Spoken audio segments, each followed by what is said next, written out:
അപ്പൊ ഗൈസ്, ഇന്ന് വൈകുണ്ഠം എന്ന് പറഞ്ഞ ബോട്ടിലെ ഡേ 3 ആണ്. അപ്പൊ നമ്മള് രാവിലെ തന്നെ റെഡിയായി കുറച്ച് എക്സസൈസിനായിട്ട് നമ്മൾ നേരെ ബ്രേക്ക്ഫാസ്റ്റ് അടിക്കാൻ പോകും.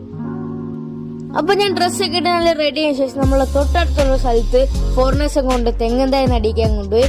പിന്നീട് അവർക്ക് തെങ്ങ് കയറുന്ന എങ്ങനെയാണെന്ന് കാണിച്ചു കൊടുത്തു. അതിനുശേഷം നമ്മളാണെങ്കിൽ ഓലമടയെന്ന് കാണാൻ പോയി. പിന്നെ അവിടെ ഉണ്ടായിരുന്ന ഒരു തേങ്ങ നമ്മൾ പൊട്ടിച്ച് തേങ്ങ വെള്ളവും കുടിച്ച് വേറൊരു തേങ്ങ നമ്മൾ ഫ്രാങ്ക് അങ്കിളിന് കൊടുത്ത് സമ്മാനമായിട്ട് കൊടുത്തിട്ട് നമ്മൾ നേരെ പോയി മണ്ണാർശാല സ്നേക്ക് ടെമ്പിളിലേക്ക്. പിന്നെ നമ്മളവിടെ നേരെ വിളക്ക് വയ്ക്കുന്ന കടയിൽ പോയി പിന്നെ അത് ഉണ്ടാക്കുന്ന സ്ഥലത്ത് പോയി നമ്മൾ നേരെ തിരിച്ച് ലഞ്ച് അടിച്ചു. പിന്നെ നമ്മൾ ചേനങ്കരി വില്ലേജ് വാക്കിന് ഇറങ്ങി. പിന്നെ നമ്മൾ തിരിച്ചു വന്നു. നമ്മളോട് ന്യൂ മെമ്പർ ചേർന്നു. അപ്പോൾ അത്രയ്ക്ക്